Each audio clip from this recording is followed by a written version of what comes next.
We're heading to Stacy Herbert's birthday all-time high. Stacy Herbert's birthday all-time high. Yeah, it's written in the Genesis block that 2021 would reach a new all-time high on Stacy's birthday.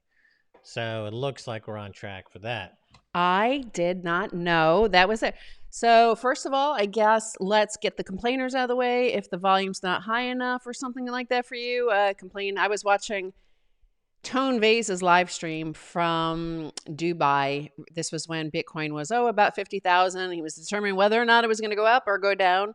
And it was like perfect, beautiful scenery. He was out on the balcony, the marina behind him. And then I was like, watching it and just enjoying it. And then he's like reading the comments. He goes, what? My volume's too high? And then he started messing, that it's too low.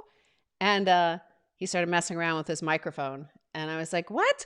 That must be the same person that goes into our comments. Yeah, exactly. People always say the volume is too low.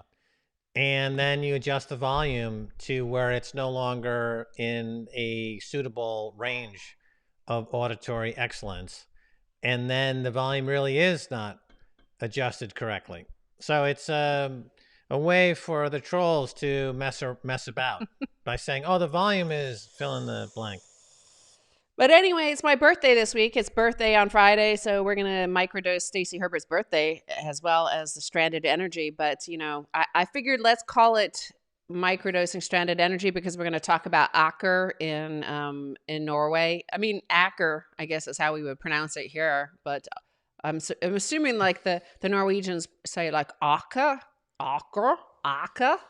Yeah, they have some pronunciation differentials than us Americans for sure. Aker is what we'd say here in the United States. Yeah, and we get to talk like that. Spike that like, hit that like, do it. 130 watching, go hit that, smash that like button. I'm going to tweet about this. I can tweet about it. Where should I tweet from? Well, I'm going to have to post it first. Okay. Into our Telegram group. And then from the Telegram group, I copy it to our Twitter because I'm on my old computer here.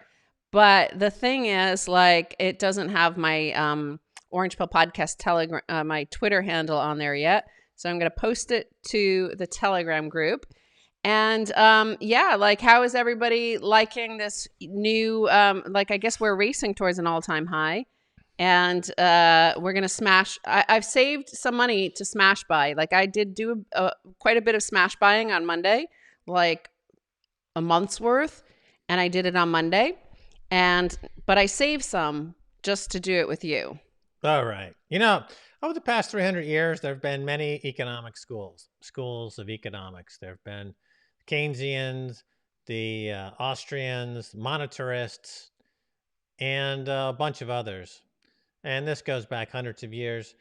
And there has never really been a school of economics that everyone can agree on. And the whole field of economics, it's considered really not a hard science, but a social science. So it's not really like chemistry.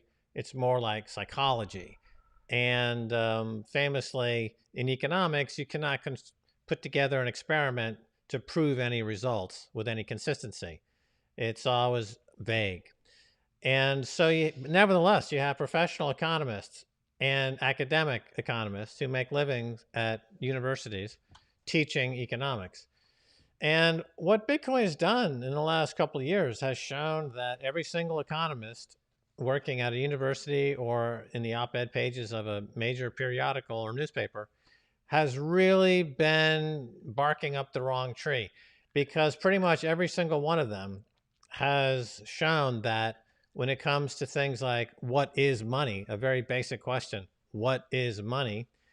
Not a single economist in any university or any major periodical, newspaper, journal has answered that question adequately.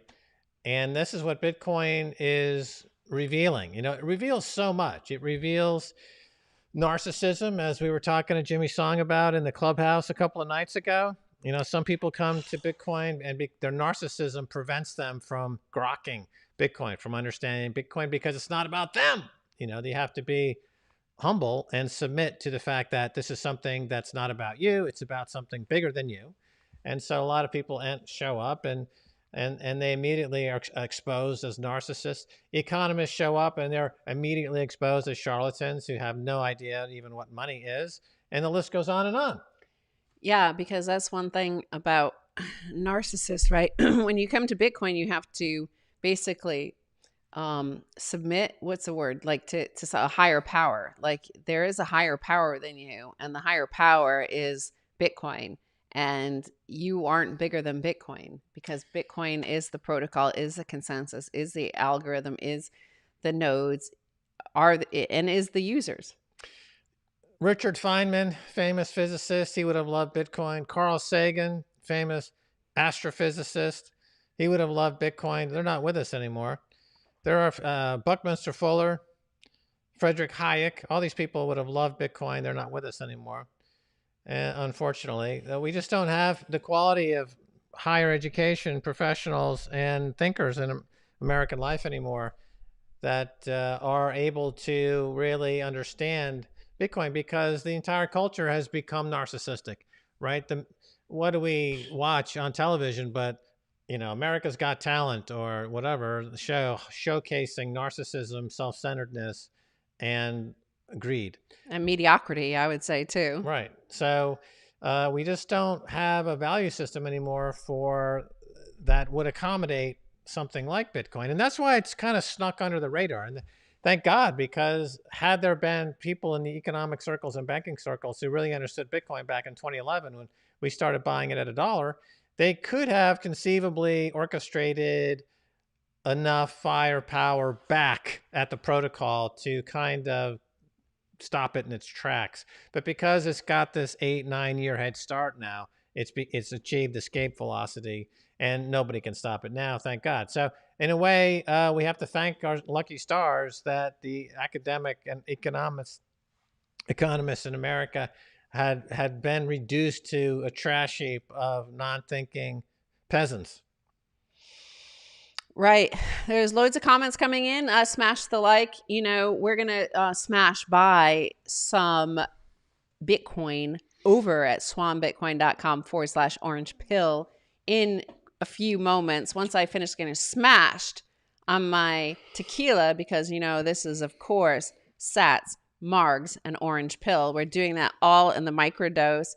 Today, I got a new tequila to try. So I wish I hadn't brushed my teeth first so I could taste it. Tequila plus the what's in the toothpaste actually forms a chemical reaction similar to arsenic. So this might be a short microdose. I got Casamigos, and it's actually signed here by George Clooney. Oh, that's right. He spends his days in the basement signing bottles of tequila, for sure. Yeah, so I'm good friends with George Clooney. I got a bottle of tequila from him, and of course, because I brushed my teeth, it doesn't taste yet any different from the cheap, gallon jug I have in the cupboard. This costs like 4 times as more for a fraction of the amount. So, but this is the way Bitcoiners do it, right? Yeah, no, you go big or stay home. We brush our teeth before we down some like overpriced tequila. Yeah, that's the way you do it in the Bitcoin circle.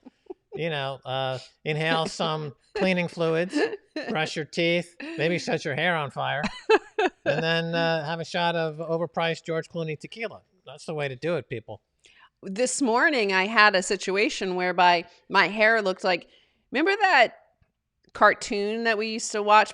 That is probably banned as white supremacist now, but when we were kids at Christmas, there was I'm Mr. Heat Miser, I'm Mr. Cold. Like my hair looked like I think it might have been Mr. Cold. Like the one that had big, square, giant block of hair. Like I looked like him. Really? Is that right? The Heat Miser?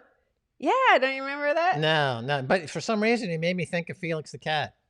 And there was one of the antagonists on Felix the Cat was Master Cylinder.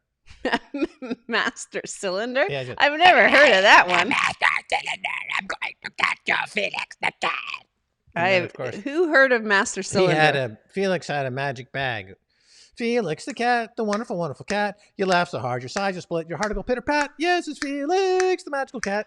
Okay, you could go to your Twitter, go to Orange Pill Twitter account, Orange Pill Pod. Yeah. And retweet the thing where I'm saying we're microdosing. Right. So where do I go? Go to Twitter. Twitter. So Max has the magic Twitter account. And then you go over to Orange Pill Podcast. All right. Twitter. I'm navigating over to Orange Pill Pod. This is riveting television. Riveting. People are gripped. I see a GIF of us or a photo. Yeah, because you have to do that, because if I just link the YouTube link, like they don't embed any image anymore on Twitter. So you got to put an image, right? Because people like images. You know, basically Max and I have a face for television. We don't have a face for radio so much. We got to show our faces. Hell yeah. If you got hair like the heat miser and you sound like the master cylinder, you put it together into one magnificent podcasting package right now available on your YouTube channel. YouTube.com/Orange Pills, where you find some of the best Bitcoin content ever since 2011. We've been bringing it to you since 2011, since Bitcoin was $1. We've been saying, buy Bitcoin. It's going to change the world. It's a new asset class. Everyone's going to look foolish who doesn't buy Bitcoin, and we're still doing it because we're going to $100,000, $200,000, $300,000, $500 million. We're going to the moon. Well, that is definitely going to receive some complaints of people complaining, because that's what they do. That's what they do. And you know, the other thing is, of course, if you're watching this later, what you're going to see is like you'll leave a comment like, oh my God, Max's singing is horrible or something. You'll just leave a comment. And to that comment, you'll receive a reply. And it looks like they steal our name, Orange Pill, a Bitcoin podcast. And it's not us, but they assume people are just like, you know, too lazy to click on the name and make sure it's actually us and it's not some guy with 0 followers and 0 videos, but it's a guy with 0 followers and 0 videos. And they're saying, hey, yeah, like, thanks for the comment. Why didn't you contact me? Here's my WhatsApp number. Well, it's not, Max doesn't have WhatsApp, and he doesn't even want me to call him. He doesn't allow me to call him. Like, if I call him, he hangs up. He just presses the hang up button. Beep, beep, beep. The number you have dialed is out of service. Please try again. Beep, beep, beep. So he's not going to ask you to call him. I guarantee you. Neither am I. Like, I mean, I might actually like want to talk to you, but I'm not going to ask you to call me. I don't make any calls unless I'm in a seance and I'm trying to contact some dead person. That's the only calls I make. I don't do it with living people. What's the point when I can text them? Exactly. Or if dead people had iPhones, I would text them, but they don't, as far as I know. And they can only reach the dead through a seance. And that's what I do when I'm talking to people through the telephony of the paranormal.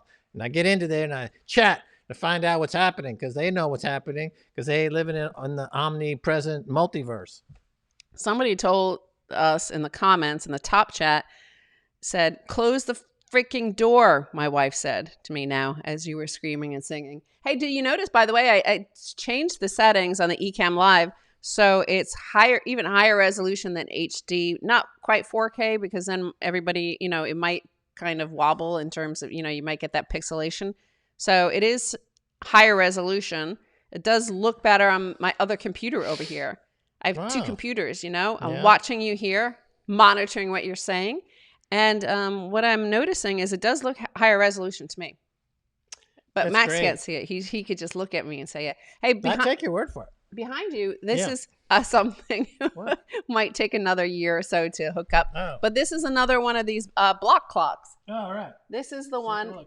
It's really quite elegant looking. But as you see, like, you know, the problem with our setup is like we need the cord to plug it into the charger and all that stuff. And so we need to set up some sort of charger back here, a strip.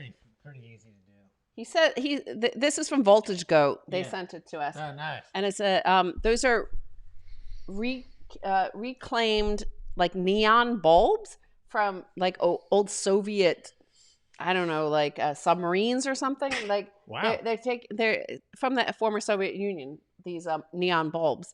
Wow. Yeah. That's So interesting, huh? it's pretty cool. It's pretty cool. I encourage you guys to all order one, especially if you're a millennial or a Generation Z and you know how to use technology, Right, right. unlike us.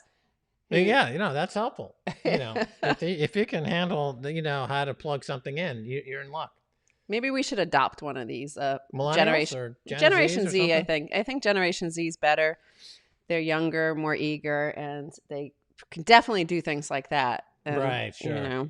they figure out how to do all this stuff. Mm-hmm. So, we're gonna smash by. What time is it? Okay. It's time to smash No, by. no, I'm gonna wait a few minutes. Oh, right. Yeah. Right now it's 2:15 here. At 2:30 we're gonna smash by together. So everybody get ready.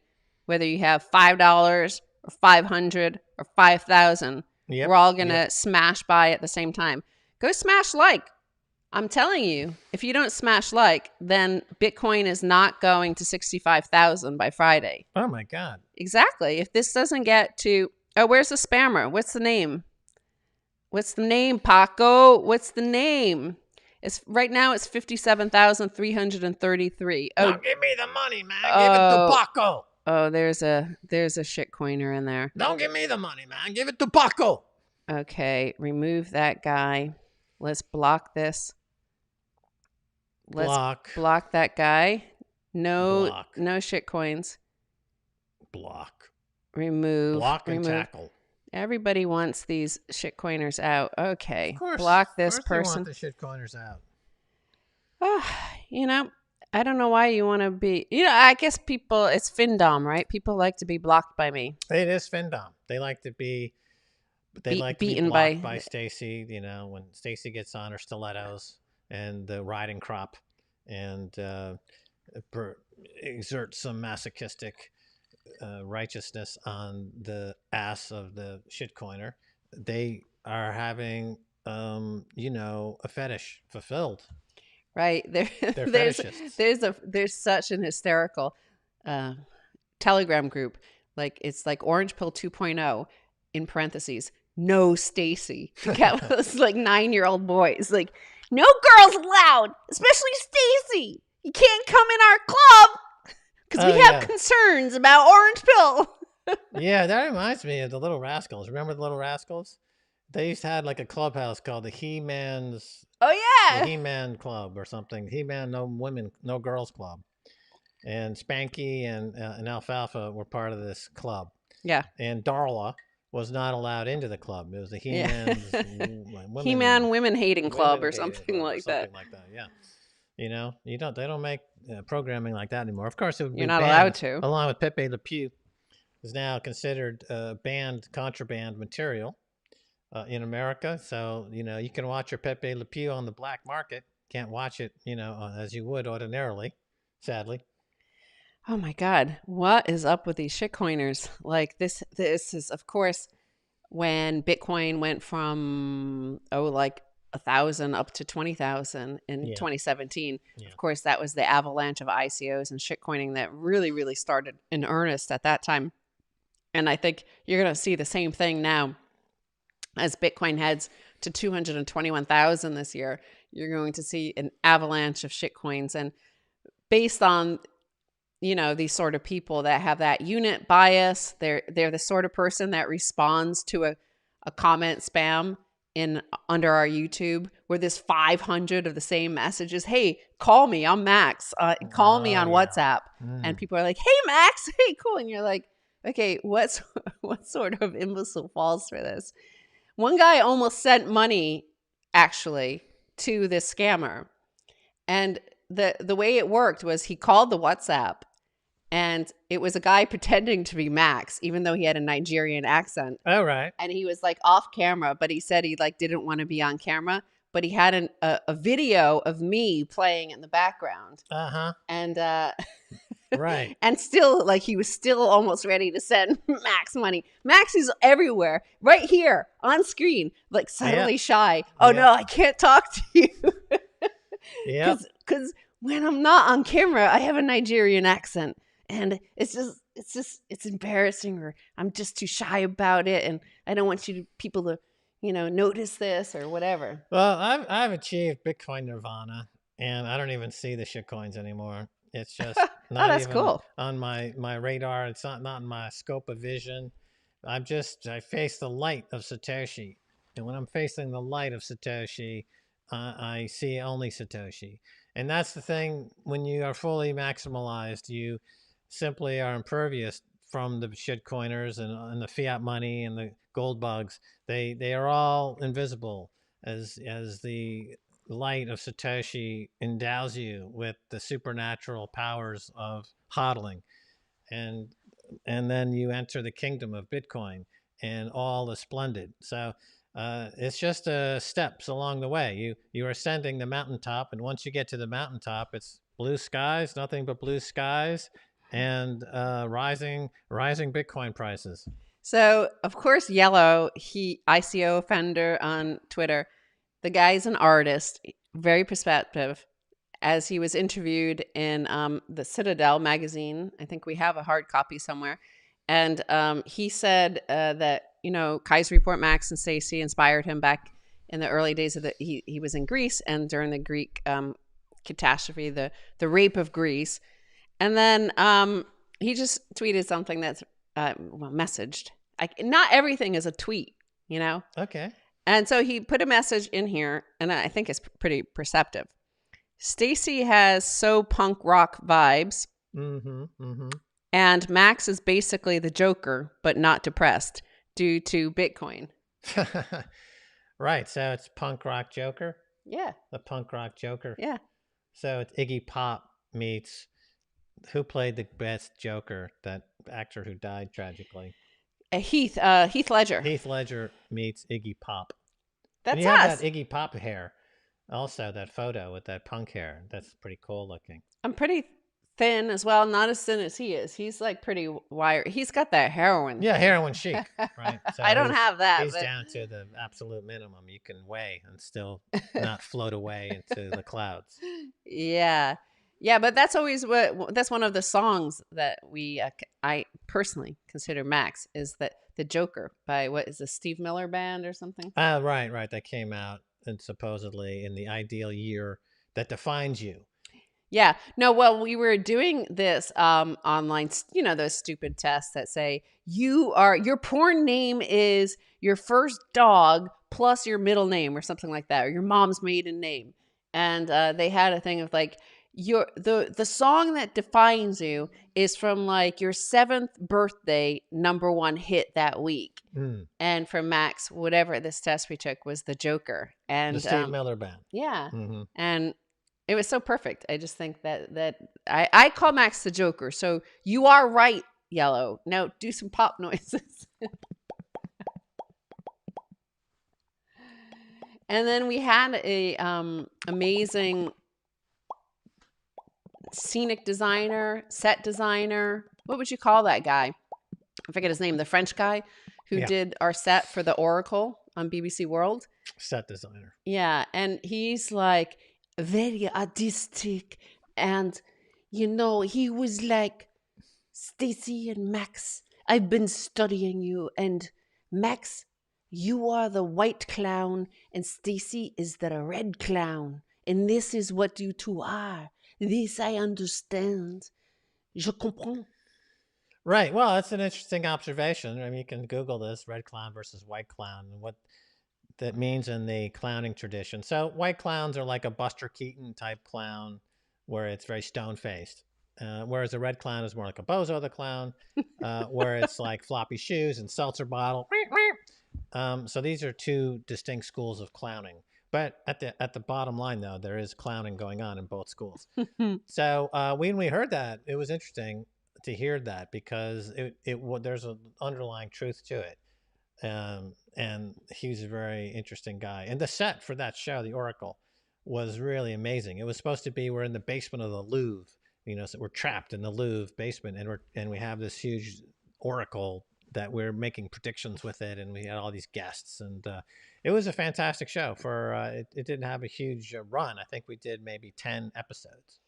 The best episode I thought was with that comedian from the UK called Andy Zaltzman and Boris Johnson's brother, Leo. And it was so funny. Like you two, the three of you on that one shot looked like Larry, Moe, and Curly. And Andy Zaltzman, who's a professional comedian, he just couldn't stop laughing. Like, he was laughing so hard at you. And that's that famous moment, that episode where Max was like, this generation has been abandoned. Rise up. And he's like, Andy Zaltzman messed up that shot because he was laughing so hard. He was like, what the hell? I thought I was on a BBC World show. I thought this was a news program. What the heck is this? Yeah, exactly. So much fun, living in Paris, doing that show. Yeah. And it's really great times, and yeah, we could talk a lot about the Paris years sometime when we're in the Paris mood. Oh my God. Well, basically, you know what? We need to get some foie gras and croissants and all that stuff. Like we do have a few days a year where we break our keto, but not like pretty soon we're going to have to do hardcore keto. And maybe we could go through that whole process with you here, because we could, once you enter ketosis, first of all, it's kind of difficult to talk because your mouth gets very dry. It's your muscles get achy when you're in full blown ketosis. Now we're like more on maintenance, but when that ketosis process, when it's just burning all your fat and stuff, right? Like it's hard work. But we'll do that, of course, before we go to Miami Bitcoin 2021, because if you're gonna see Max in a string bikini, he's got to do some ketosis first. I want to get trimmed, getting fit, for the string bikini on the beach in Miami coming up in June. It's going to do some heavy ketosis in our near future. Bitcoin Magazine is going to contact us right now, like later today, and tell us to stop threatening to wear a string bikini at the event, because it's people are asking for refunds. They don't want to meet. Well, I don't know. String bikini, you can only get away with that on, Saint-Tropez in the south of France. But I probably will wear my nut hugger. Stop it. Right. Don't offend everybody. My Speedo. I've got a Bitcoin Speedo, which is ready to go, hit the beach with my Bitcoin Speedo. Yeah, well, we can kind of like reenact that whole scene that got that with Tom Brady on his front of the yacht, so we can go on Michael Saylor's yacht and throw Bitcoin. Oh yeah, over to the next yacht. Yeah, that'd be cool. Yeah, people should do that. We should get some like prop Trezors and be like, "Hey, Michael Saylor, catch my Bitcoin!" Oops. Oop, another boating accident. Fell into the ocean. Well, I guess I'm Bitcoin lost. gone. Gone it is. Oh, bye. Oops. I see. Yeah, great idea. Right. Anybody want us to talk about like this story about Acker? What about Acker? And remember, go smash that like. Like, you guys are such lazy assholes. Like, what's up with you? There's like 315 likes. There's 776 people watching. Yeah. Okay. Smash that like and just do it. Because, well, also like subscribe to it. Actually, subscribe. We have, how many do we have? 79.8 thousand subscribers. Because definitely our ambition is to get to 100,000, because from 100,000, that's when you qualify for that silver play button. And that is like what I like. I like the silver play button. And that above that, there's gold play, then the platinum, and then diamond. And PewDiePie. And then, PewDiePie's PewDiePie, whatever. He's at the very top. He's at the very top. Yeah. And then they should have introduced a Bitcoin layer, like above all those other shit coins and exactly, stuff like that, right? So anyway, smash the like button. Okay, Inner Dinosaur's there. He's always there. He's a cool cat. He's a cool cat, always there with the comments. I don't know if he's in our Telegram group. He kind of seems like the sort of person who hangs out on YouTube and not in our Telegram group, but. Anyway, so Acker. Amazing to see a 180-year-old Norwegian energy engineering giant add 1,170 Bitcoin. I'm about to smash by that much, by the way, on Swan Bitcoin. Yeah. And they added 1,170 Bitcoin to their treasury. and argued for a future where Bitcoin helps meet global climate targets, investing in green Bitcoin mining to help decarbonize global energy. And the actual subsidiary they created for this is called SEETEE, SEETEE, Yeah. under Aker, and they will establish mining operations that transfer stranded or intermittent electricity. This is something obviously we've been talking about on Kai's report, and then followed up on Orange Pill podcast when we interviewed recently Adam O from Upstream Data. Also, if you watch our interview with why did I just blank on his name? Bob McElrath. He's a physicist, and he talks about stranded energy and the role of Bitcoin in balancing energy needs.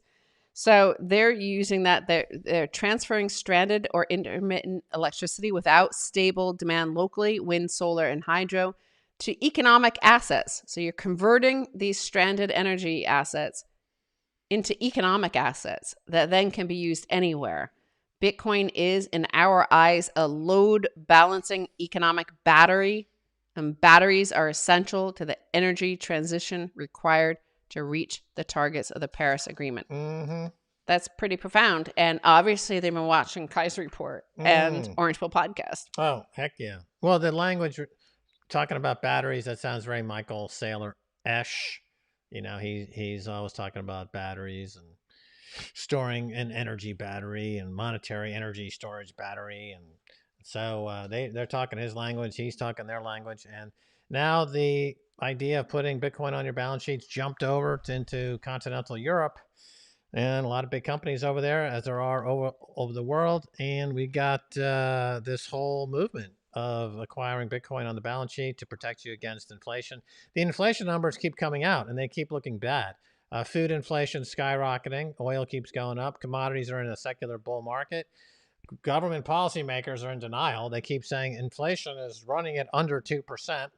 Because they don't count things that are going up in price. They only look at stuff that's going down in price, like electronics made in Vietnam or clothing made in Vietnam, to warp their perspective on inflation purposefully, because they don't want to meet those COLA adjustments, cost of living adjustments, to keep the money in Washington and they can pay it to themselves, similar to how banks keep the money on their books instead of distributing it through loans because they want to pay themselves.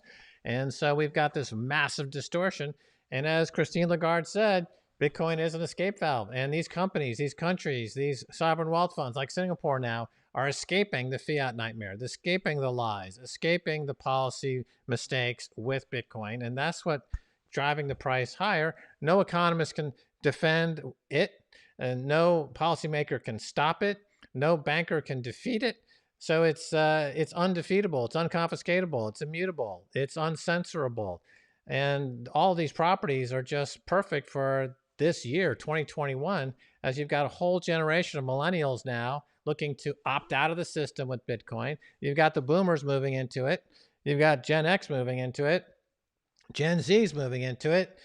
Corporations, sovereign wealth fund, hedge funds, high net worth individuals, mom and poppers, individual investors, retirement investors, insurance companies, you name it, they're now nibbling at it. Right. And also, of course, so Bitcoin is $57,000 at the moment. And, the FUD has always been from the mainstream media, Nori Orbini, Bloomberg, CNBC. They've been saying that Bitcoin is going to boil the oceans. Here's an energy engineering company that's been around for 180 years saying exactly the opposite. It's an energy load balancing system that Bitcoin is. And then they also say, oh, it's just for rich people and, it's too expensive to get involved in Bitcoin and poor people can't do this and working class people can't do this. Let's send them some brioche, a $1,400 brioche check, a stimulus check.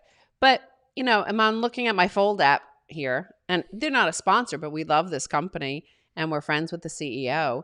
And how many I have? 149,000 Satoshis. That is equivalent of $84. See, 149,000 Satoshis. So I didn't buy those. bought my groceries. I bought the things we need for the house anyway.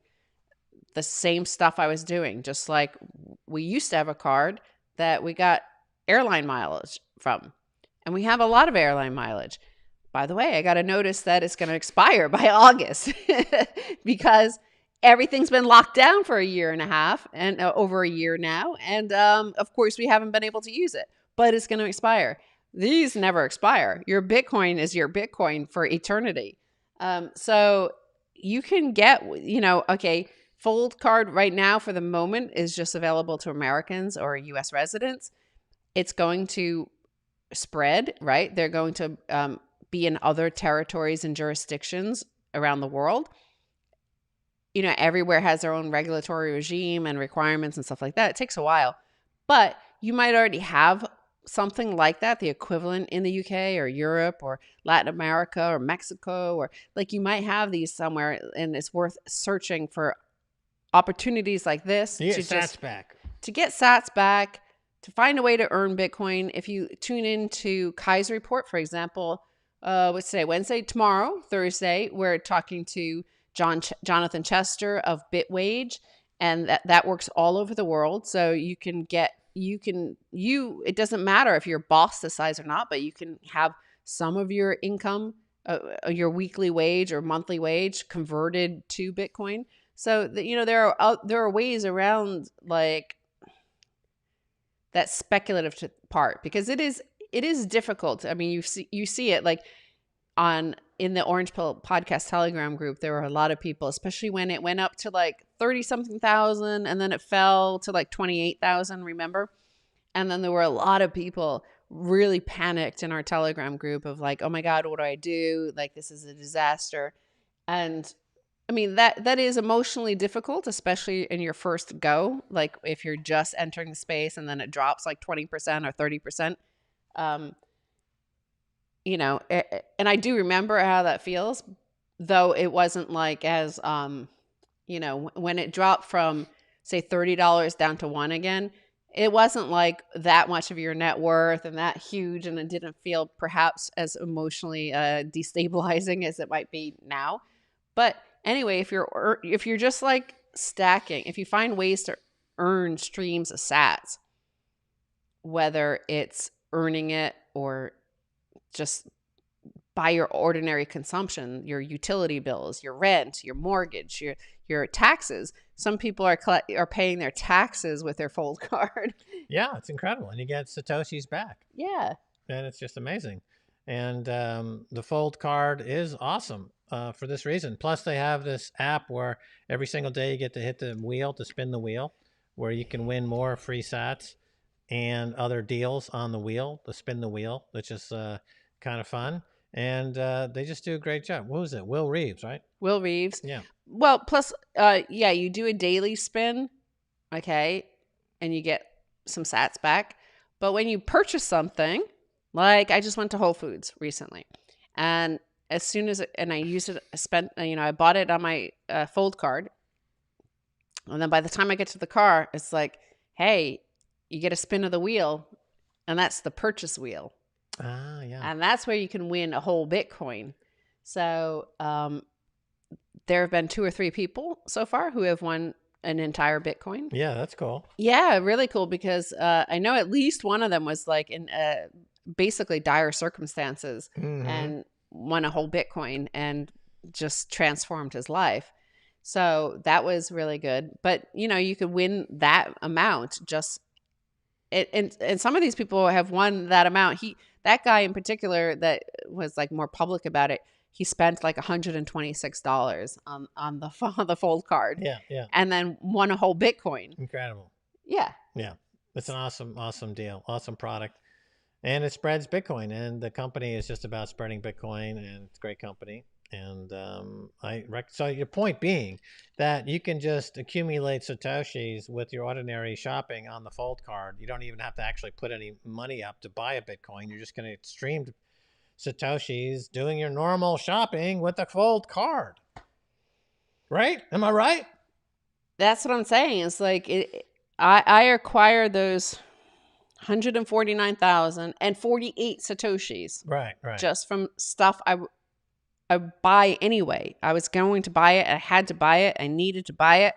You know, it's our keto products. I bought it, got it. Yeah, what's incredible is that a year or 2 years from now, the value of the Satoshis would eclipse the shopping that you spent. So you're going to Whole Foods and the stuff you're buying today, within a year or two, it'll be free. You will have gotten more on your Satoshis than you actually spent at the store. So it's just another gift from Satoshi. God Satoshi is gifting you free food, free energy, free healthcare, because you use the Fold card, you get Satoshis back, and within a year or two, it's eclipsed the value that you've spent. I mean, this is really doing great battle against the devil, the fiat money devil. The devil, the U.S. dollar is the devil's currency, and you want to be able to beat the devil with Bitcoin. Beat the devil. Beat the devil. Beat the devil. Oh, where is this in the journey? So somebody sent a tweet to us at Orange Pill Pod. Can't wait for Bitcoin to take down silver. So silver is now no longer 1.5 trillion, but is 1.43 trillion. Bitcoin is at 1.066 trillion. So it's closing in. It's going to take out silver. Alphabet is between Bitcoin and silver. So Alphabet, Google. Yep.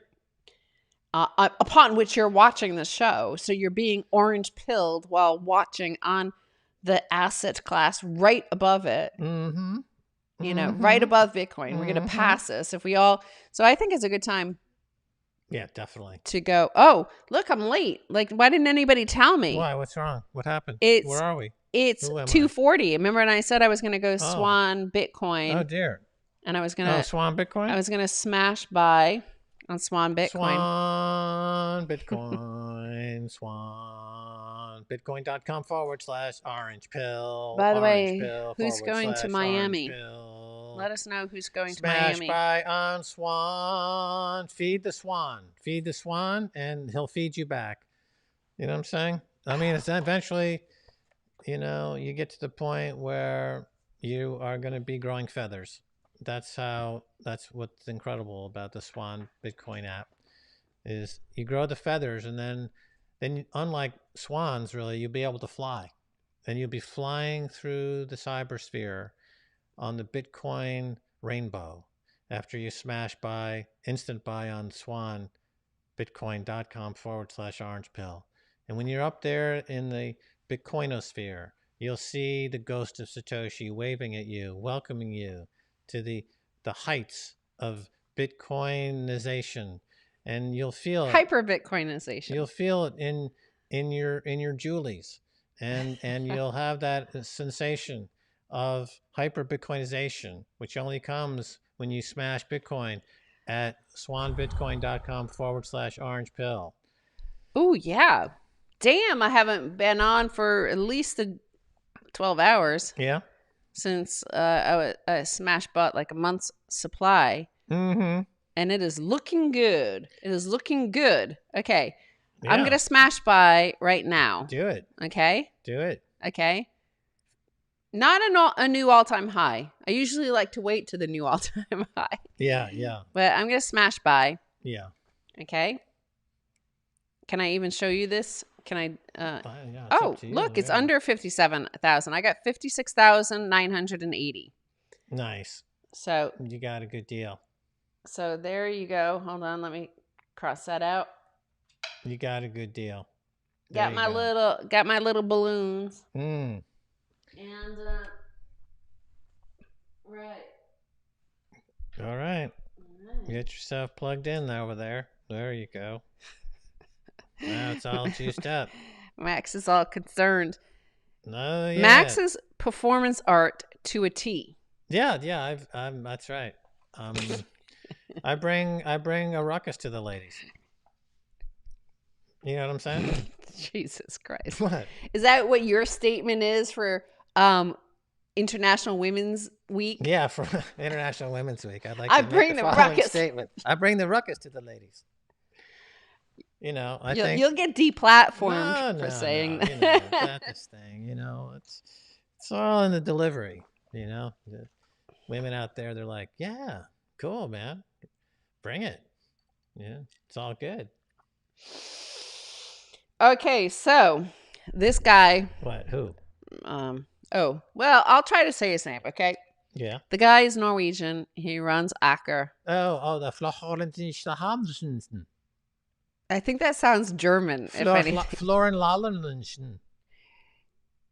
No. Well, how do you What? pronounce that? Like, Who? where's How our? do you think We it's must have pronounced? Norwegian followers. What's it sound like? I like give it a whack. Kjell Inga Roka.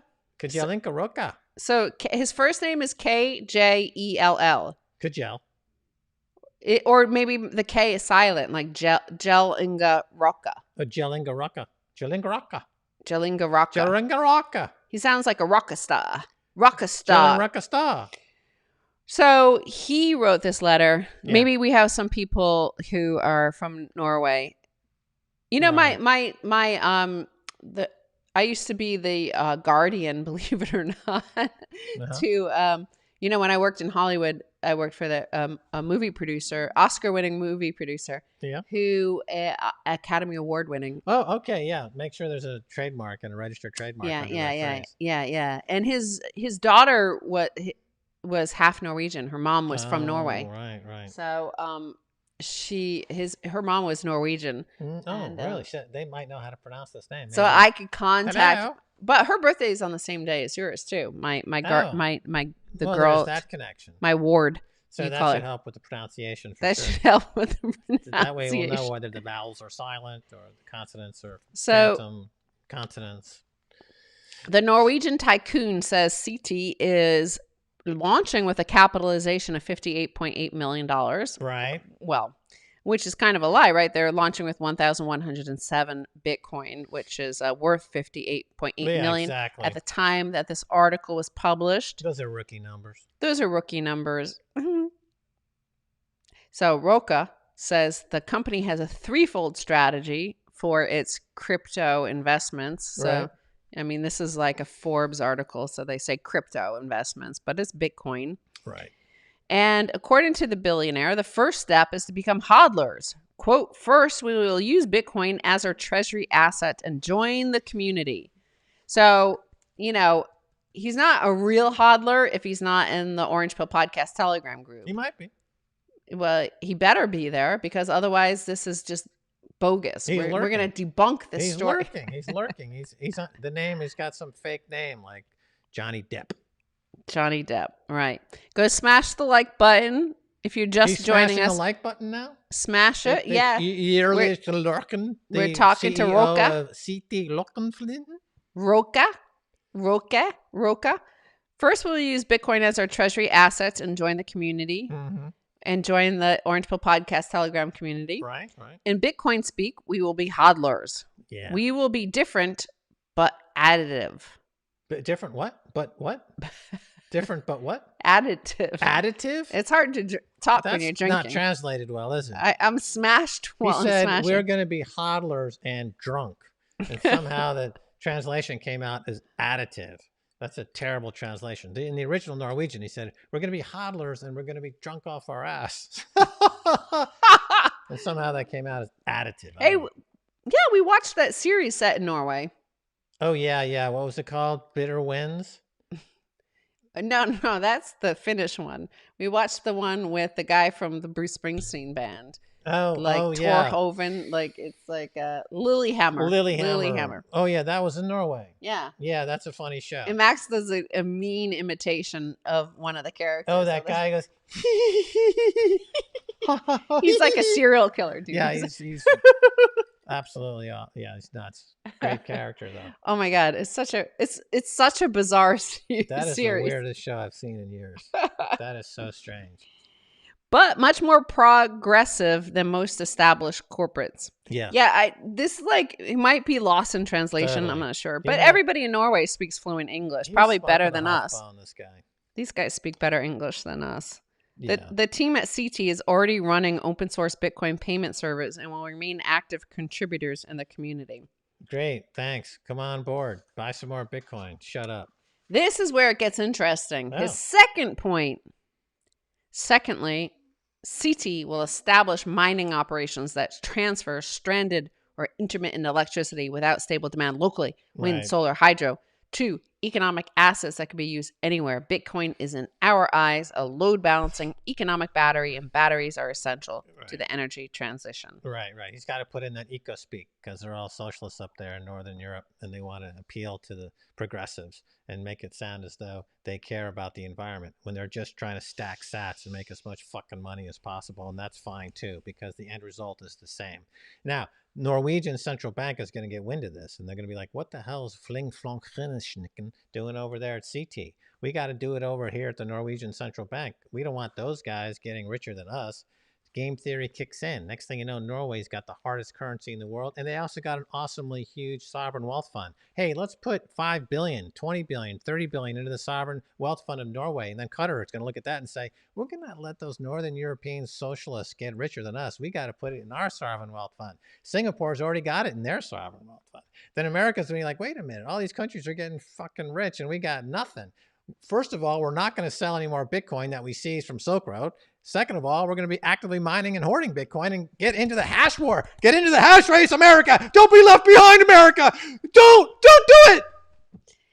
Right. Well, that's the thing, is like the actual national character of Norway. If you just compare Norway to the United Kingdom, and we did this in one of our Al Jazeera films called, I forget if it was in our peak oil one. We did 10 films for them.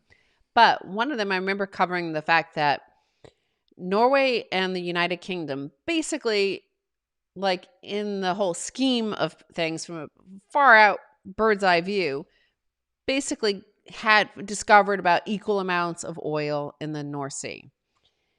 At around the same time, started coming on stream. The United Kingdom has nothing but debt now, right? They blew through all their North Sea oil. Yep. The study, and I think it was like from like PricewaterhouseCoopers, one of those big accounting firms, did a profile and studied what the United Kingdom could have done instead. So they compared it to Norway. They compared what Norway did. And so the United Kingdom, Margaret Thatcher started it, but basically they took the oil wealth that the nation got through the royalties, and they basically pushed property speculation. They reduced taxes on property speculation and basically sold off all the national housing stock that was held by the government. Look at the insane hearts. Those are all hearts there. Somebody loves us. I'm having a heart attack. So we mentioned Margaret Thatcher, and somebody's like, oh my God. Oh, good old Maggie. Let's flood them with hearts. So the United Kingdom, as you know, is totally in debt, like deeply in debt, and blew all its money. Whereas, and that's high time preference, right? Consume now. Let's pump it into housing bubbles and stuff like that. So Norway has who knows how big it is now, especially because the stock market bubbles, but they own a lot of stock, equities in their sovereign wealth fund. But when we last looked, it was over $1 trillion. So who knows how big it is now, but they were huge investors in U.S. stock markets and others. So instead of the people of Norway today, who are the taxpayers today, spending that money and maybe reducing their taxes, because their taxes are pretty high.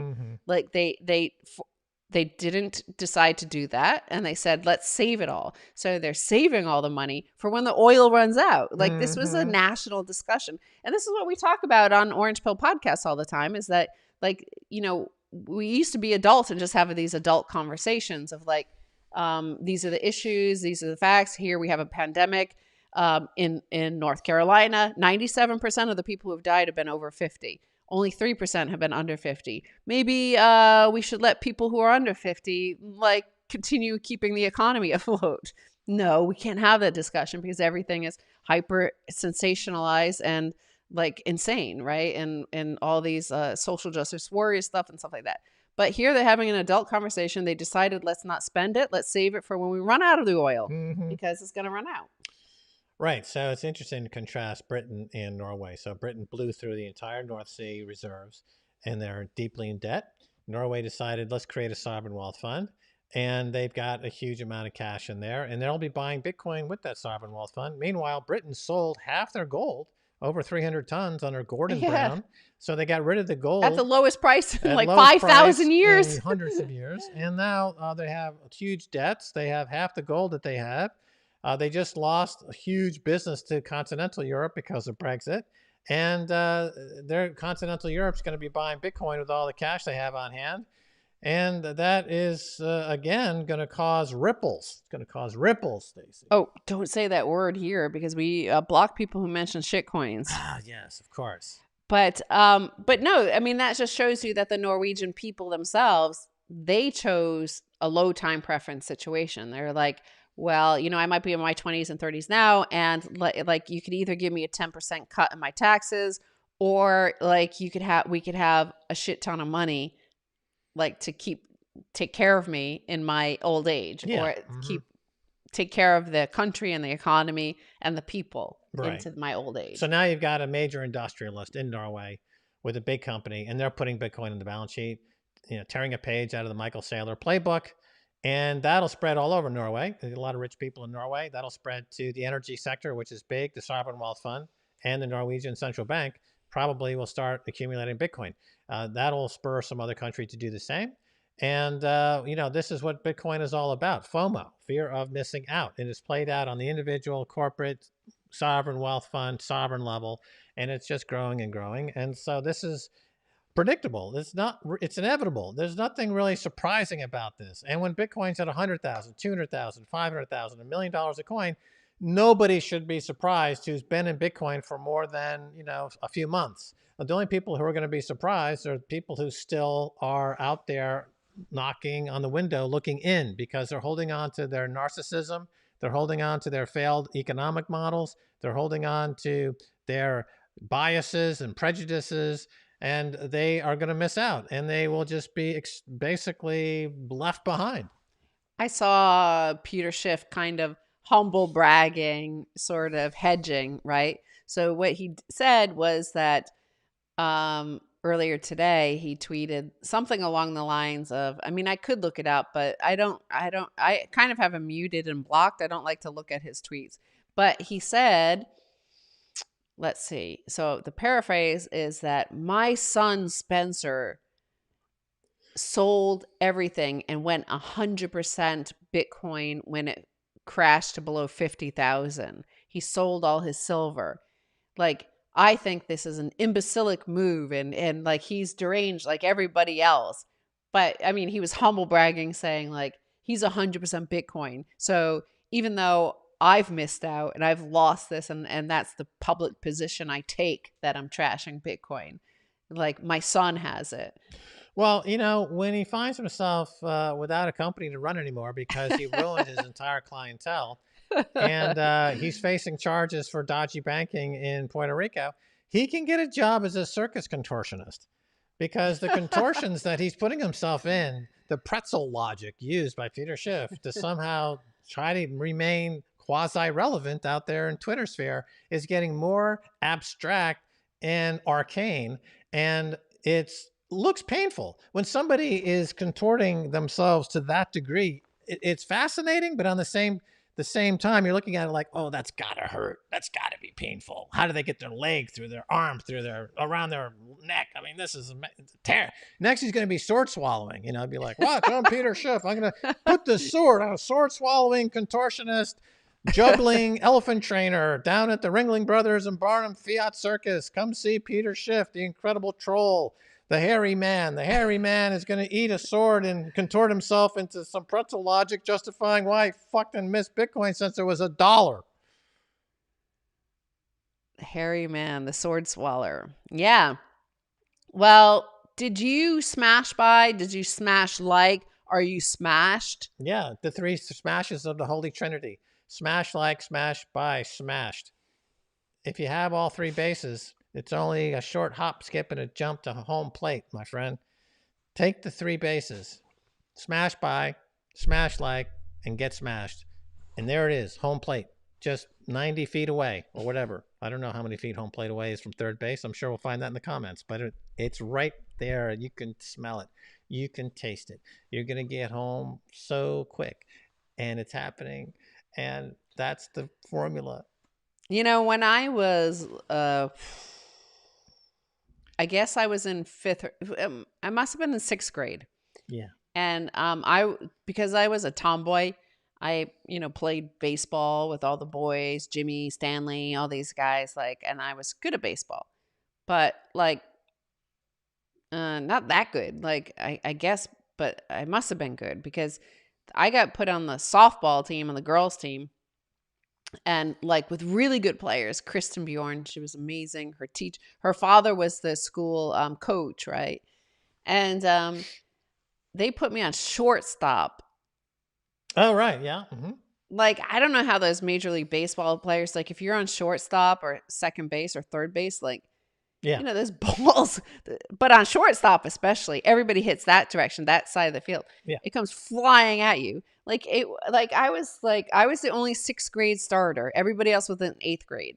And these balls would come flying at me so fast. I was I was inside. I didn't express it. I didn't have a podcast to tell people. Oh, yeah. But basically I was I hate this. This is freaking terrifying. Yeah. Who likes this? Yeah, it's like a shooting gallery. Yeah, every single ball came at It's me. a turkey shoot. Yeah. They're just out there. They're just shooting you. Bang, bang, bang. Whizzing by your head or. As soon as I saw the swing, and I was like, that's fucking coming for me. Yeah, definitely. Shit. And I'm like, ah! Well, who's a great shortstop? Lou Brock, maybe. Some of the greatest shortstops in history. They always win the Golden Glove, because it's such a tough Oh, I didn't know that. Shortstops, great shortstops in history, baseball history. Yeah, I was a starter shortstop, and I was it was one of the most. I mean, it gets you ready first, as a silver investor, and then as a Bitcoin investor. Oh yeah. You've got 40% falls flying at you, right. Dude. And it prepares you for it. It braces you for a life of having balls thrown at you 150 miles an hour. Speaking of throwing balls, I just saw a video of Bo Jackson. I think he was playing outfield, maybe center field, and long fly ball goes way out center field to the wall. He grabs it. I think it bounced off the wall. He grabs the ball, and from deep center field, he threw it to home base and got a runner out. It's just an amazing play. Unbelievable. It could have been a dream I had and not actually didn't happen, but I'm pretty sure it did happen. I used to ask the coach, hey, maybe I should be in outfield, Yeah. How was your hitting skills? Were you a good hitter? I was a good hitter. Yeah. Not it was okay. I wasn't like my friend Kristen Bjorn. She was she would hit home runs all the time. Oh, right. But remember, I was only in sixth grade, and at that age, 2 years difference is. What was the name of the team? Well, we were the Roadrunners. All right. I was on two teams, Little League. One were the Yellow Submarines, and the other one was the Green Demons. Oh, didn't you have a team as well that was the Paisleys or some? Oh, no, the Coram Flowers. We were sponsored by a flower shop. What sort of team was that? That was a Pee Wee hockey team. Really menacing to come out and play the game. And it's Coram Flowers. Wow, those guys look tough. That's a tough team. Boy, oh boy. We should sponsor some sort of Little League team or, baseball or hockey team. Yeah, floor hockey. We should get a floor hockey league going. Yeah. That's a great game. Yeah. Floor hockey, is that you play on the gym floor. You play on the gym floor with plastic puck, plastic sticks, basically. And it's a lot of fun because it's like air hockey, but with humans. But the orange pill, and we could use the orange pill daily dose image I always do of an orange pill and a needle. Oh yeah, absolutely. Yeah, that'd be cool. Hey, have you subscribed to the Orange Pill podcast Daily Dose? Des Dickerson, when we interviewed her this past week for Orange Pill podcast, she says that is the highlight of her day. So I didn't ask her if she would agree to have this on this verbal poster, but she says it's great and thinks it's funny. And they do a good job with, swanbitcoin.com does a lot of the writing on that, assembling all of our bits together. And they do all these, quotes from back in 2012, 2013, 2014, early, Kaiser reports.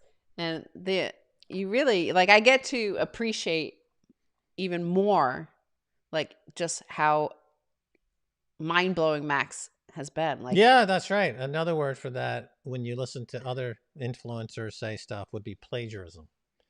oh yeah. Definitely, there's a lot of Of course, I plagiarism that don't happens. care. Like, if you I'm see Max open, was saying it, that's fine. Max was saying a lot of the stuff that, like, now people are like, whoa, Yeah, look at I this, read this like, stuff. It's like, my God, did you read that? And I'm like, yeah, I did read it. I wrote it 7 years ago. Hello. yeah, like 8 or 9 But, years ago. that's fine. Everything's good.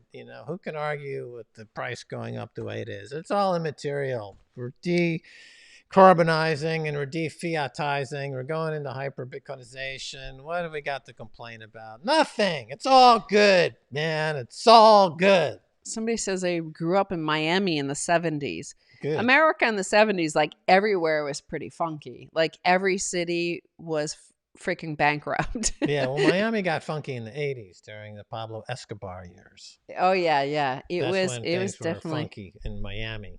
Oh yeah. Very funky. Somebody said they played third pitcher, batted cleanup. Oh yeah, batted cleanup. Okay, so they were the fourth in the lineup, batting fourth. Hey Max, can you sing to my cats? I want to see them get freaked out again like last week. Well, what was I singing last week that freaked out your cats? Was it just any random song or a random tune, or what? Was it a particular tune that your cats freaked out about? Lou Brock was in fact an outfielder. Okay, so I had a chance to nail that, and I obviously failed. Name 2 or 3 famous shortstops. Look at this. Look at I played basketball too. Yeah. And I broke my finger. But back then, like, before, like, people cared about children and how we felt, like, I just put a popsicle stick on my finger and taped it, and it and it's still crooked today. So it ended up crooked. Shows you that home remedies are not always the best. But let that be a lesson to you. If you break your finger and you choice between putting popsicle sticks and some gaffer tape around there, or going to the hospital and get it properly set, you know what to do.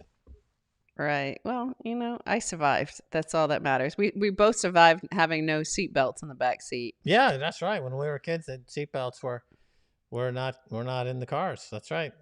That's right. There was real resistance to seatbelts. It's the same thing here today. So the seatbelts, people would say, I don't want the state in my car. I'm free. I don't want seatbelts. And there's a huge, had to go through this massive transition where people just got their goddamn seatbelts on. And you have this all the time, now we've got the same thing happening often. But I don't even want to talk about seatbelts and that whole thing. I feel like it's Friday, so why even talk about it? It's not Friday. Friday is my birthday. We're going to be a big celebration. It's not Friday? No, you just think it because I keep telling you it's my birthday on Friday. Because I thought it was Friday. I don't want you to forget. I just want to keep on reminding you. So in case you have forgotten to buy me my birthday present yet. I did. I got it already. But they said it won't be available till April. I know it only takes 10 minutes to arrive, Max. I know what I am getting. Okay, that's good. Well, I think we're set for that. Friday should be a rocking day. So you're predicting 65,000 on Bitcoin by Friday. I predicted that a few days ago. Right. When Bitcoin was like at 49,000, I said it was going to be at 65,000 by my birthday. Birthday and celebration. it's most of the way there. Let's see what we've done. It's happening. Let's see if I've gone, to the moon. Mm-hmm. It's 56,800. Well, 900. All right. Most of the economy works at a certain scale. Yeah. And, like, for example, the average salary in America is X, and a certain cost of a house is Y, and jobs, would pay certain wages or different scales. And so there's an average kind of American lifestyle. Yeah. And then in the Bitcoin world, since everyone shot past that years ago, they're just waiting around. I mean, so People don't want to spend the Bitcoin, right? Because they know it's going higher. Yeah, I spend way, way, way less than I probably ever have in my life. Right. So the higher it goes, the less we spend, which is kind of odd because in the fiat world, the more you make, the more you spend. So Mm-hmm. people tend to, like, if they're making a lot of money, they spend it all and they go into debt. They'll get a huge mortgage. They'll get a huge mortgage. They'll take a loan out for a boat or what have you. So you're living this leveraged life and you're working to essentially pay down the interest on all these things that you have. Mm-hmm. And then in the Bitcoin world, nobody has any debt and they've got a shitload of Bitcoin and they don't spend anything. They spend absolutely de minimisly. Plus, I mean, part of the reason why Americans have so much debt, especially the very wealthy, is because debt is unconfiscatable, right? Right. It's a way to have unconfiscatable wealth is because our government does seize a lot of wealth. Like that's what it does. It just takes it. So it kind of protects you to have a huge amount of debt. Like, what are you going to get from Donald Trump? Everybody wants to sue him now because they're still traumatized that he humiliated Hillary Clinton, and they like every attorney general is going after him. But all he has is a load of debt. That's how he's a billionaire. It's like he has a shit ton of debt. And so but you don't need to live like that now because of Bitcoin. Right. Like they can't get your private keys unless you give it to them. Right. But, the only way before was to have a huge amount of debt. It's like, take my debt. You're free to have it. Right. I mean, a lot of people coming into the space will say, I just got into Bitcoin. I noticed that there are these hundreds of podcasters in their clubhouse for 10 hours a day, right? Don't they have any jobs? And the answer is no, we don't, because we're sitting on a fuckwad of Bitcoin. But that doesn't mean that we're spending any of it because it's going a lot higher. So it ends up just being this cul-de-sac of chatter and, number go up. Pound that like button or Stacy will get you. That's true. I'm going to, right now, if you can't provide proof that you smashed that like button, Yeah. I'm going to block you from our channel. Damn, girl. Damn, that's cold. Let's get her a softball helmet. I was in the days before softball helmets. Oh, right. You didn't wear a helmet? No. Really? Oh, playing softball? Just when you were up on when you were batting in the batter's box. Yeah. But you didn't when you were out in the field. You had a No, baseball cap on. Yeah, no. I think they meant that. I don't think anyone wears a helmet when they're playing softball. Who knows? Who knows these days? Except if you're batting. Everything is distress. What do you think about this story from San Francisco where Max and I have vowed never to go unless somebody gives us $50,000 because we're not, one Bitcoin because we're not going to go. Too stinky. But they have these parking lots, especially because COVID, nobody's going to any offices or stuff like that. So they're using those parking lots or what do they call them in the UK? Whatever, it's where you park your car. And they've been allowing homeless people to pitch tents there, and it's costing $5,000 a month per tent to keep this. So the taxpayer is paying this. Mm-hmm. And you're average rent there for a 1-bedroom apartment is $3,000. Mm-hmm. It's you could save money just renting an apartment for them and not having to force them to go through this. The indignity of pooping in a parking lot. Right. So the economy attracts the smartest and the brightest onto Wall Street. Mm-hmm. And then the people who are financially illiterate and somewhat dull, they become middle management. And then the people who are outright imbeciles and financially illiterate become local planners and municipal local politicians. So they're we have a homeless problem and we have a money printer. So let's just print lots of money and spend $5,000 on a tent, and that'll solve the problem. So they're literally living in the equivalent of that film by Mike Judge. Idiocracy. Idiocracy. Yeah. They live in the film of Idiocracy. That's where they live. That's where we're at in the cities now. Yeah. And by the way, Gavin Newsom, the governor of California, the great democratic hope, like blue states are great, blue people are good, Democrats are good. Both Gavin Newsom is facing recall, and now Andrew Cuomo. Oh, Like, there's like, how many women did he like? I don't know. allegedly. Well, I mean, like, he just annoyed them. Like, he was kind of creepy, right? Like, that age group of men, like, every woman are like, I'm Gen X, like, you encountered all those boomers. I mean, that's how it was back then. They were like creepy, like, hey babe. And you're like, Paco right. Rabanne, cologne, Yeah. right? You can, or Old Spice. Well, Old Spice made a comeback, but like Paco Rabanne, some of these other colognes, you know, that are just, you can the lech is, you can smell them a mile Yeah. away. Yeah, like he's lechy. And that's now reclassified as like the equivalent of pedophilia or rape. And All it's right, just but like, that brings us back to Pepe Le Pew. yeah, So yeah. Pepe Le Pew, I'd like to go on a Pepe Le Pew rant if that's okay. Jesus Christ. Okay. Um, does anybody want to hear about Pepe Le Pew?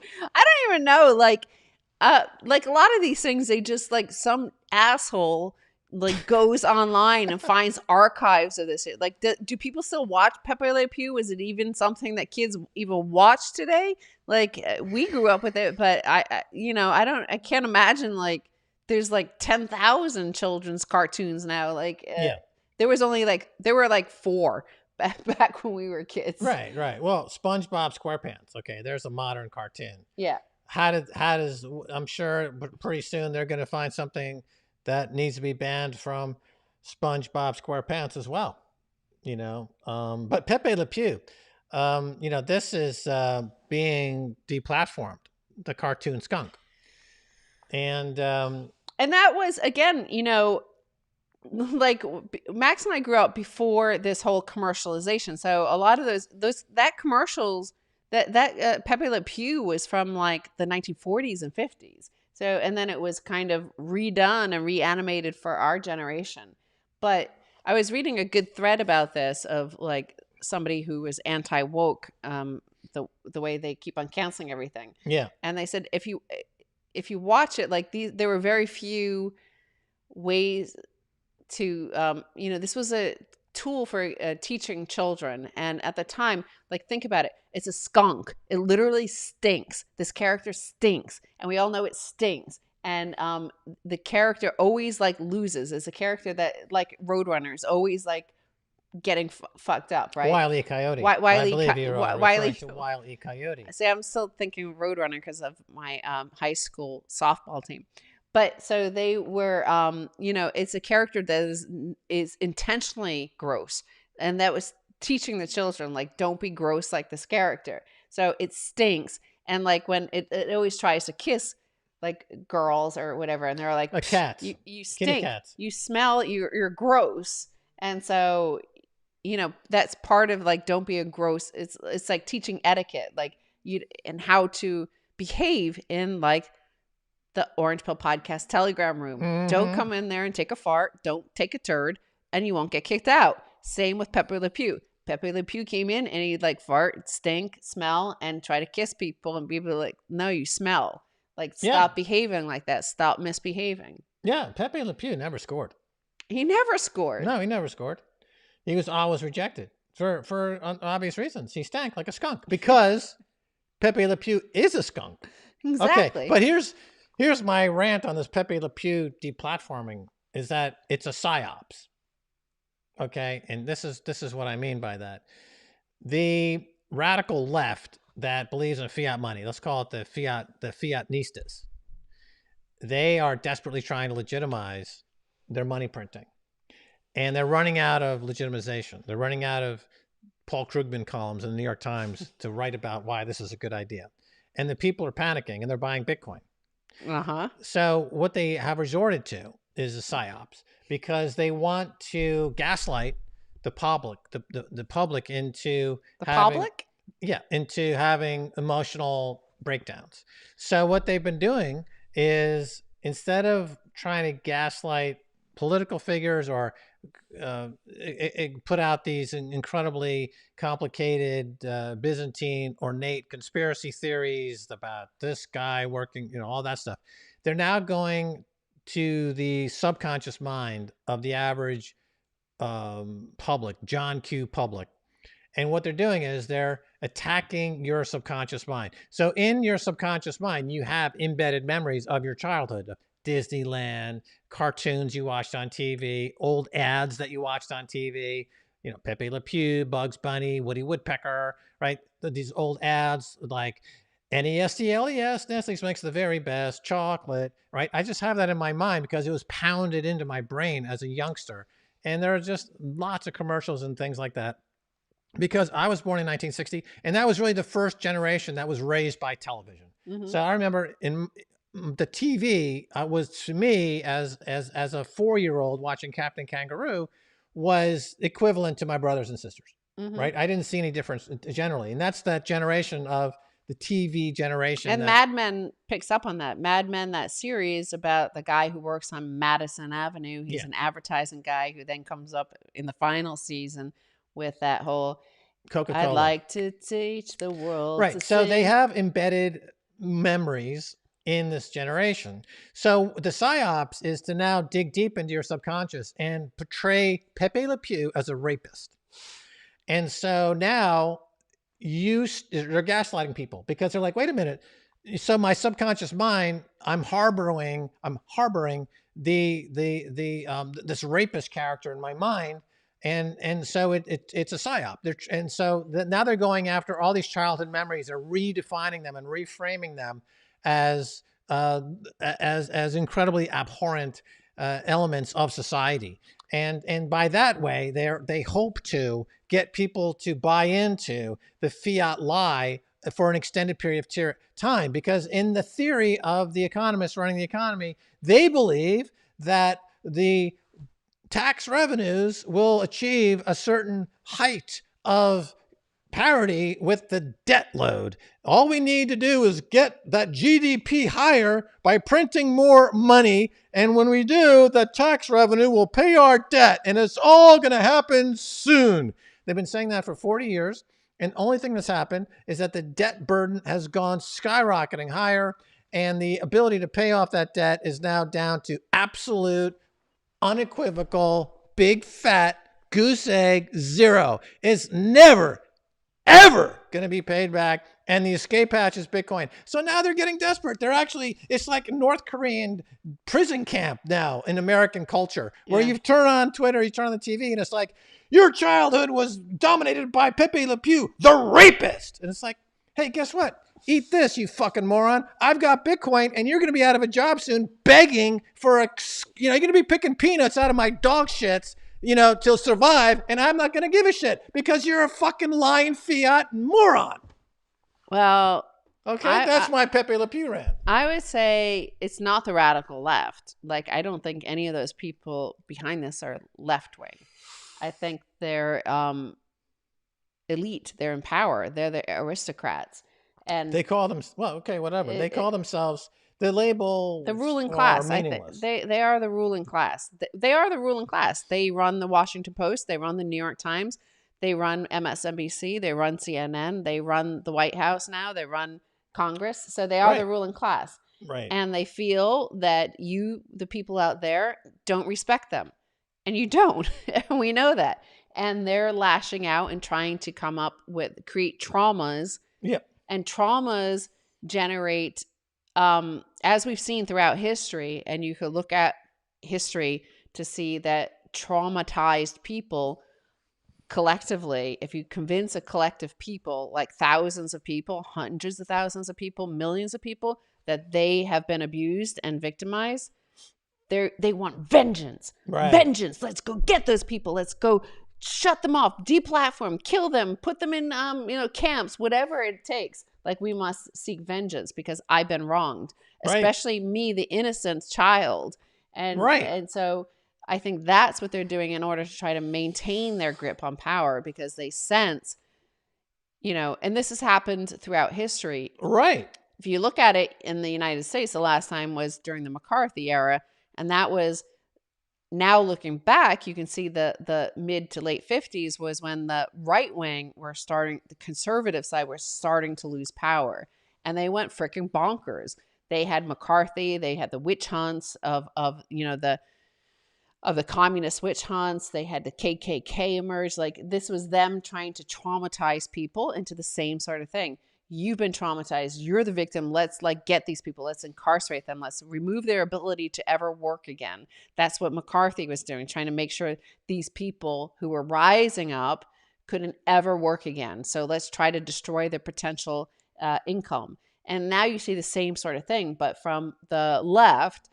But, I mean, like when I think of left, I think of like Aaron Mate, Max Blumenthal, Anya Pampernil, like Abby Johnson, Abby Martin, and stuff like that. And Right. you Yeah, know, no, the labels are inadequate yeah, to get at the true nature of this conflict. And again, purposefully, because the labels are misused or reused or well, misassigned. And as Orwell taught us, like that's part of what they do right, to language has gaslight been and right. It's been totalitarian gaslight. memory hole. Absolutely. And Yeah, so, and my thought is that behind it all is this clinging to the belief that the current model will somehow achieve equilibrium, to use an economics term you might find in the New York Times, where you're not going to have a death spiral of debt. But so to cover up the fact that they've lost control, that this thing is going, ship's going down like the Titanic. They are getting so deep into the psyops and the psychological warfare, and it's both sad and comical. It's comical in that Bitcoin is unconfiscatable, immutable, uncensorable, and all the Bitcoiners I know are just sitting back watching number go up and waiting for all these fucking idiots to collapse and come begging with their begging bowl, like, could you spare a nickel, fella, because I'm starving? And we're going to be like, well, maybe, but maybe not. well, yeah, and in the last few minutes here, let's wrap up in the next 5 to 10 minutes. So if you have any comments, leave them below. Um, and you're starting to see that, as we point out all the time, the Thucydides trap, and just like China continues to just eat our lunch constantly. And in a way, they're racking up debt because they're playing our game. They know all that fiat's going to collapse. We know they were accumulating gold. I'm sure they're accumulating Bitcoin. So I think they're ready for a post thing, but they have all the knowledge. They have the manufacturing capacity. They're putting men on the moon and doing space travel and technology and blah, blah, blah. So, I just think it's going to be a good time to own Bitcoin, a good time to be self-sovereign, because the nation state as we know it, they're going crazy. and they're Hmm. and because a shift in power and a shift in order and a collapse of one system and the rise presumably eventually of another system, it's always a bit chaotic, let's say. Yeah, definitely, it's chaotic.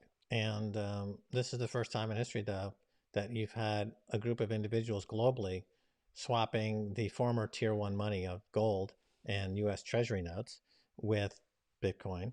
And that is a once in a 5,000 year or 60,000 year event. I was like reading Nick Szabo's essay on the origins of money, and just talking about money over the past 60,000 years, how it evolved, what it means, and predicting essentially the rise of Bitcoin. And this was written in 2002. And a lot of Nick Szabo's essays are really the foundation for a lot of the thinking, a lot of the high level thinking you hear from thought leaders in the Bitcoin space today. You can find them in the pages of Nick Szabo's essays, going back to in the late 90s, even, is when the cypherpunks were writing stuff and laying out the foundation of the need to replace this fiat money with a new money that would be a greater source of humanity's ability to express itself to its full human potential. Because right now we're thwarted, we're stalled out because the fiat money is put an insurmountable barrier of stupidity in everyone's path. And now it's literally being blown up. And those people who cling to the fiat money are understandably upset. But if you don't suffer from extreme narcissism, then you can get a little humility and admit that you've been wrong about Bitcoin and start accumulating Bitcoin, and then everything will start getting better for you. The longer you resist Bitcoin, the more desperate and sad you're going to become, and you're going to be out there villainizing Pepe Le Pew, just like all these other crackpots. And it's hate to see it, but then again, it's inevitable. Also, somebody's like, "Oh yeah, but China's concentration camps," and you're like, "Okay, I know most of it's hidden, but like drive across the United States, you'll notice something like Navajo Nation, Standing Rock," and you're like, "Hey, who are you people?" And they're like, "Hey, are you guys Americans?"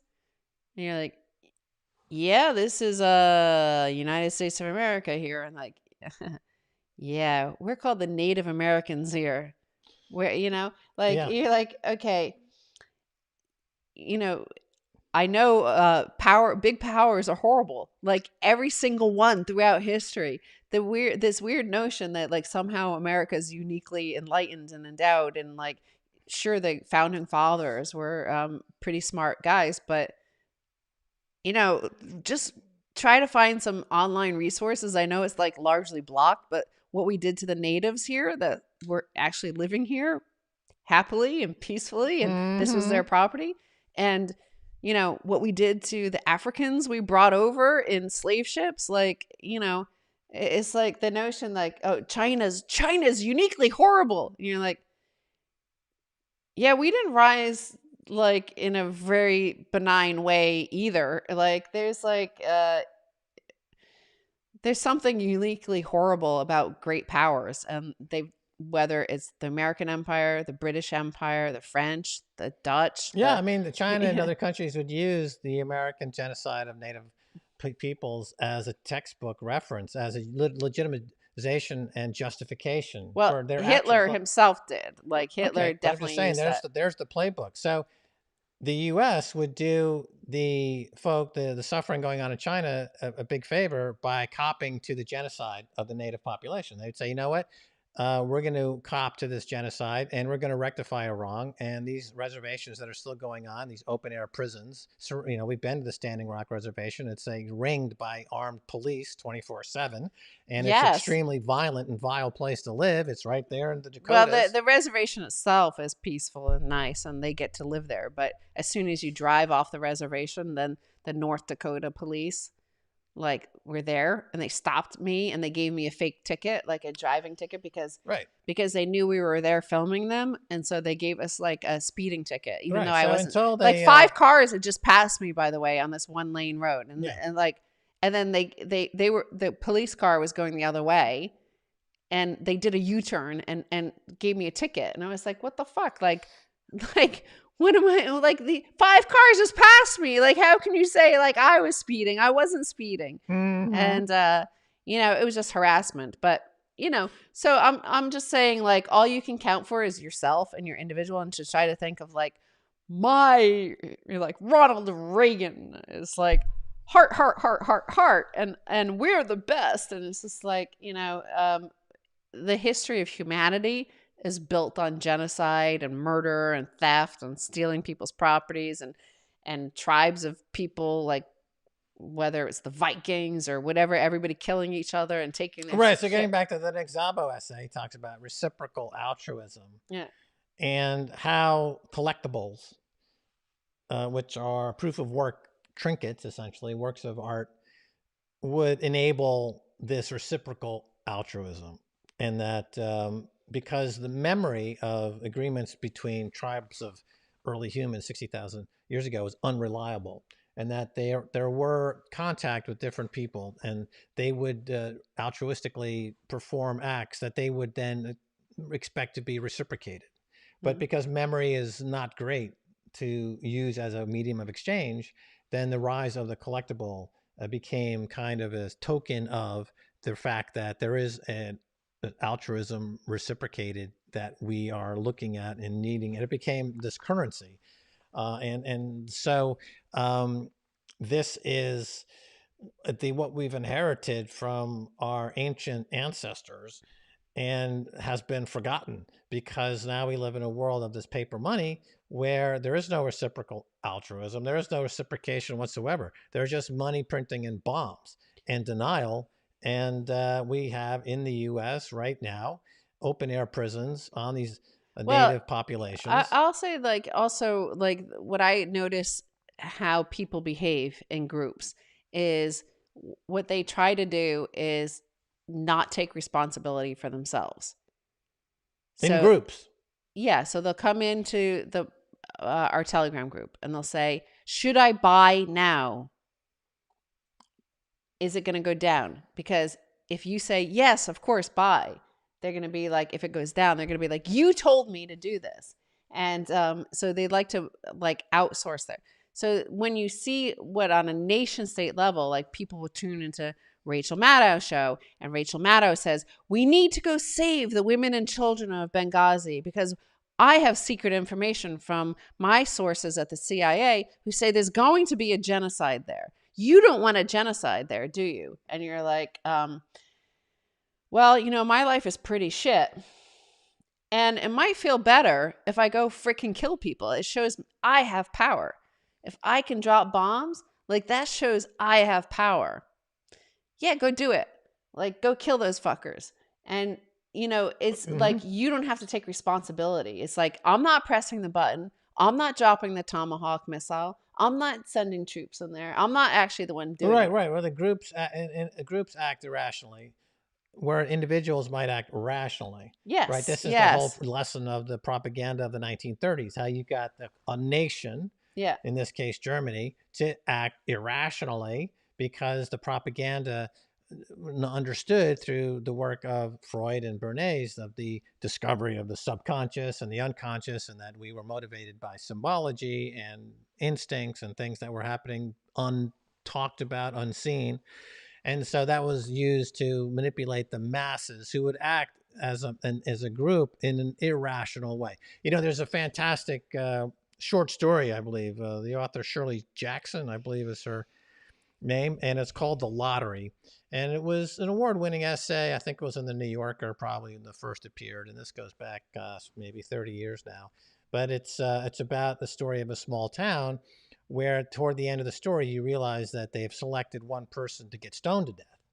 And it's an average American town, and you're there. There's the local grocer, there's the local beauty parlor, there's this Mr. Jones, and it seems all very ordinary, like that play My Town. You know, it's a famous Americana. And then by the end of the story, though, the people have selected someone to get stoned to death. And, you know, that's a comment on how, as a group, irrationality can be prompted in without a lot of effort. That Because your imagination is so powerful. And if you're because fed, you lose your responsibility to the group. You're not taking individual responsibility. If you know you lose it to the group. If the group, you just get sucked into the group. But this also happens in economics and markets and finance all the time, right? So there, as you're is the price action of things tend to take on where individuals start buying the smart money and they build a position, and then others start to come in and say, wow, you know, Warren Buffett's buying this stock, I'm going to buy some stock. And then it filters into the crowd, and then it's reported on CNBC, and then people are jumping into it, and you have those spikes. Unlike, what's interesting with Bitcoin is that we haven't seen that yet. It's on a fundamental basis. Bitcoin at 50 to 60,000 is still trading at a massive discount to its fundamental value, and we still have yet we don't have the masses pouring into it. We will at some point at a much higher price, and then, you know, we'll have to at some point say, you know, maybe it's a bit frothy, but we're nowhere near that price right now. you know, every time you're being gaslit or propagandized or deceived, every single time they say it's about the women and the children. We invaded Afghanistan for the women and children. We invaded Iraq for the women and children. We invaded Libya for the women and children of Benghazi. We invaded, we bombed Yemen for the women and children. Even though the images show women and children dead, corpses there that are female or children because of our bombs. So they say that over and over. Roger Ver said, "Remember about the babies are The dying." babies are Like that. dying. That's instinctively. It's something that through thousands of years of history, as mammals, as a species that is just like part of nature, the children always get protected, right? You save the children at all costs, and Right, that's and it's the plot of that film, Wag the Dog, with Dustin yes. Hoffman as playing a famous Hollywood producer, and the plot of The, the film the is yes, that they go to Hollywood to cell of war. the sell a war, and they said they need a pageant. They need a pageant. They need a so the funny bit about this movie is that they put together this. They got the green screen. They have the woman running with the child over the bridge to escape the bombs. Right. It's all done in a Hollywood back lot, and then the Dustin Hoffman character is acting up because he thinks it's such a genius that he wants to get the credit. And they have to explain to him, no, this is propaganda. You can't have a byline. You can't have credit. You can't have produced by You can't get a credit right, because right. And so that's the kind of the CIA won't allow you to get and it. So also it also has De Niro plays the Washington insider who hires Dustin Hoffman, who's supposed to be loosely based on Robert, the famous producer of Chinatown. Evans. Robert Evans, right? So Robert Evans, who's got this remarkable Hollywood story, and it's a kind of an insider look, but so that's the plot of the movie. And when it came out, people are saying, "Oh, wow, that's so true." You blow the whistle on this whole farce, haven't you? But they've used it again, the same plot now every 6 months. It's the same wag the dog plot, and people fall for it every single time. But those sort of films are in TV series, like Person of Interest, are written from insiders that actually know. Like when Person of Interest came out, and then like 3 years later, Edward Snowden released all the information that it's actually real. Like this is what there's this computer network observing everything, right? But the children things you see is the 1400, the stimulus check, like what you see on if you tune into CNN or MSNBC. What they're saying is like we're doing it for the women and children, the women and children, the women and children, and it's costing huge inflation. It's costing like the future of America with this debt burden. But you see it with that psyop of QAnon, right? Like it's constantly like they're saving children. All these like housewives and women at home, or they might be lonely or need some sort of feeling of community. They join this group that is like hunting down like these predators that are after the children. So they're always doing it for the children, right? So that's how you know it's like some sort of either just an outright psyop from Intel, or those two, that father and son guy who look like pedophiles to me. So I don't know. Like Jesus. you look at their images and they look like pedophile. Like if you Google pedophile, like they look like one. So you just like think like it's some like bizarre, weird, either a cult which operates on that psyop mentality anyway, Mm-hmm. or it's like an intel operation, like it just seems so bizarre, like that they use the same sort of tools and techniques that get us into war or get us into like Right, because it works, because the subconscious is defenseless yeah and your unconscious is defenseless. because anybody hears a baby cry, anybody like You can't, it sends an instant, like there's something that happens yeah, inside you. You need to protect the baby. you cannot stop the auto reaction Yeah, you have to certain things and that they use to manipulate. yeah. And this has been going on since the 1930s. And it entered into popular culture through mass consumption, mass consumerism, enabled by the layaway plan and cheap credit, so that people are psychologically being convinced to overconsume and get themselves in a state of perpetual debt servicing, which is an easy group to manipulate. Income, the Bitcoiners who have no debt, they're sitting on tons of wealth in the form of Bitcoin that's unconfiscatable. And when they're sold in the same manner using these cheap parlor tricks of subconscious manipulation, they literally laugh their ass off and just hit back with a barrage of memes like "have fun staying poor," is a popular meme of the moment, and there are dozens of others. And it's not going to work this time. I think we've come to the end of the road for cheap psychological tricks to get the masses to overconsume and support wars. I think we're at the end of the road. And thank God, because it's so boring, it's so droll, it's so hideous, it's so nightmarish, and it's so not entertaining that I'm looking forward to some better TV shows than Shock and Awe on CNN, which they hyped for weeks. Like, we're going to be invading Iraq on a certain date. Stay tuned for Shock and Awe. And then they have this spectacular fireworks show where they're murdering 500,000 women and children, in this case, We're going to coming from kill the children to American save the bombs, children. right? You're going to destroy the village to save the village. And there's everyone in CNN applauding wildly. And look at the production values of this mass murder. You know, we're going to give this 5 stars on our TV guide. All right. I mean, I think we're coming to the end of that nightmare. I really do believe we are. We're coming to the end of this amazing dream of an episode. And Yellow says that we should exit on a Rage Against the Machine song. Cue Rage Against the Machine. We don't have anybody doing that. Can you sing any Rage Against the Machine? Hum a few bars and I'll fake it. Wait, I'll read some final comments. Yeah, the episode needs a Rage Against the Machine outro. That's from Yellow. And Bitcoin deprograms the effects of the cult. No shock and awe, calm and quiet yet. Preach, Max. Preach, Max. Yeah. We all watch Shingeki no Kyojin for that's the famous Japanese sushi chef.